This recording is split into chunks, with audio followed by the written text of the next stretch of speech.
Good morning. Manonetra కార్యక్రమంలో తెలుగు ప్రేక్షకులందరికీ వందనం, అభివందనం. నేను psychologist Ahmed Baig from Aira heart and polyclinic, Guntur నుంచి. నా నెంబర్ 9652446050. ఈరోజు కార్యక్రమంలో పార్ట్ 2 లిస్ట్ ఆఫ్ ఫోబియాస్ గురించి చెప్పాలనుకుంటున్నాను. నార్మల్గా ఫోబియాస్లో చాలా రకాలు ఉన్నాయి. సాధారణ భయాలు, మొట్టమొదటిగా సాధారణ భయాలు అంటే నార్మల్గా ప్రతి ఒక్కరికి సాధారణ భయాలు ఉంటాయి.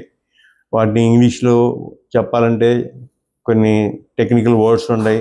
ఇప్పుడు అది అవసరం లేదు మీకు.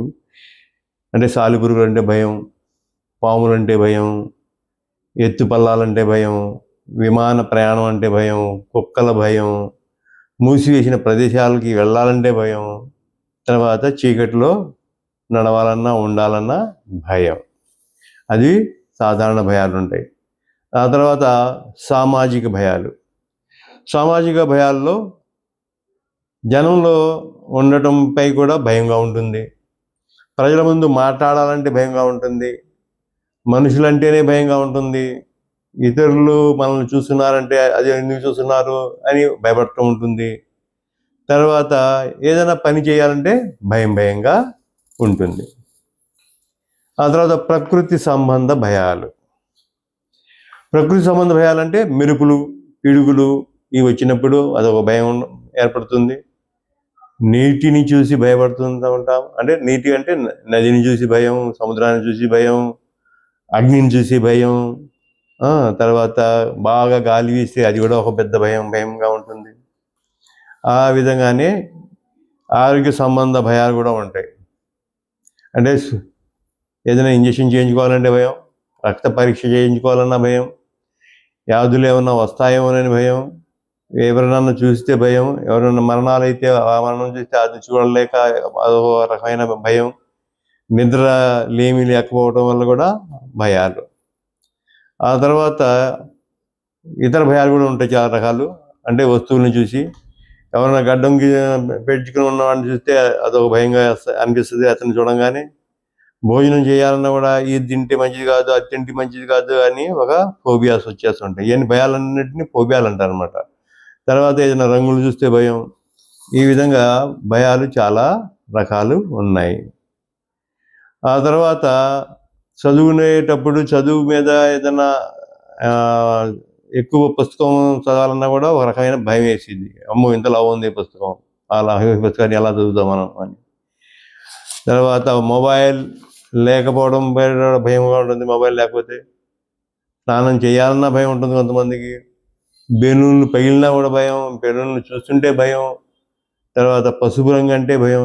ఈ విధంగా రకరకాల భయాలు అండ్ వీటినే ఫోబియాలు అంటారు. వీటన్నిటినీ ఒక సక్రమంగా మనం మేనేజ్మెంట్ చేసుకుంటే ఈ ఫోబియాల నుంచి దూరం అవ్వచ్చు. నెంబర్ 1, మీ భయాన్ని గుర్తించాలి ముందు. అసలు మీకు ఏదంటే భయం, మీకు భయం కలిగించే విషయం ఏదో తెలుసుకోవాలి ముందు. ఆ తర్వాత మీకు మీరే చెప్పుకోవాలి, ఇది భయం మాత్రమే, ప్రమాదం కాదు అని మనల్ని మనం సర్దుకుని చెప్పుకోవాలి. తర్వాత ఒకేసారిగా ఈ భయాలు పోవు. మెల్లమెల్లగా క్రమంగా ఒకేసారి కాకుండా దశల వారీగా ఈ భయాన్ని మనం పారద్రోలాలి. చిన్న దానితో మొదలుపెట్టి క్రమంగా మనం పెంచుకుంటూ పోవాలి. అంటే దీనికి చాలా తంతు ఉంటుంది టెక్నికల్గా. ఆ టెక్నికల్ విషయంగా మనం ఫాలో అయితే ఈ భయాల నుంచి మనం బయటపడతాం. తర్వాత శ్వాస నియంత్రించడం ద్వారా 4 సెకండ్లు గాలి పీల్చటం, 4 సెకండ్లు గాలి మధ్యలో ఆపటం, ఆ తర్వాత 6 సెకండ్లకి గాలి వదలటం. ఇలాంటి శ్వాస యొక్క వ్యాయామం చేయాలన్నమాట. తర్వాత గుండె వేగం, చెమటలు పడటం, వణుకు తగ్గాలంటే రకరకాలైన ఎక్సర్సైజెస్ ఉన్నాయి. ఆ తర్వాత రిలాక్సేషను, ధ్యానం, ఈ 2 అవసరం. రిలాక్స్లో పడుకోవాలి, ప్రశాంతతగా ఉండాలి, ధ్యానం చేస్తూ ఉండాలి, భగవంతుడి ధ్యానం చేస్తూ ఉండాలి. మీకు ఇష్టమైన దైవాన్ని గురించి ఆలోచిస్తూ చక్కగా పూజలు పునస్కారాల్లో మనం నిమగ్నం అయితే మెల్లమెల్లగా ఈ ఫోబియాల నుంచి బయట పడవచ్చు. ఆ తర్వాత నెగటివ్ ఆలోచనల్ని మార్చుకోవాలి. నెగిటివ్ ఆలోచనలు మార్చుకుంటూ ఉండాలి. ఏదో చెడు జరుగుతుంది, ఇది అసౌకర్యం మాత్రమే అని అనుకోవాలి, కానీ ప్రమాదం అని అనుకోకూడదు. భయచక్రాన్ని ఆపాలి. వెంటనే ఆ పరిస్థితి నుంచి పారిపోవద్దు, కొంతసేపు ఉండాలి. భయంగా సహజంగా మనకి మెల్లగా తగ్గుతుంది. తర్వాత కుటుంబ సభ్యుల సహాయం పొందండి. వాళ్ళతో మీ డిస్కషన్ చేసుకోండి, మీకు ఎలాంటి భయాలు ఉన్నాయో చెప్పండి. తీవ్ర భయం అయితే ఒంటరిగా ఎదుర్కోవద్దు, ఎవరో ఒకరిని తోడుగా ఉంచుకోండి మీతో పాటు.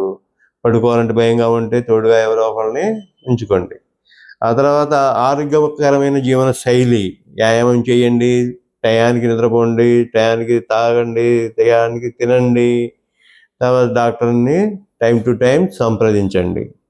ఇలా సంప్రదించడం ద్వారా మీ యొక్క అనారోగ్యాన్ని ఆరోగ్యంగా మార్చుకోవచ్చు.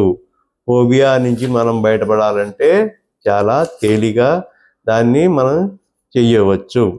కాకపోతే మీరు సరైన ఒక సైకాలజిస్ట్ని కలిసి ఆయన చెప్పిన ప్రకారంగా నడుచుకుంటే మీకు తప్పకుండా ఆ ఫోబియాల నుంచి బయటపడవచ్చు. మా address Aira heart and polyclinic, Guntur. నేను సైకాలజిస్ట్ అహ్మద్ బేగ్. నా నెంబర్ 9652446050.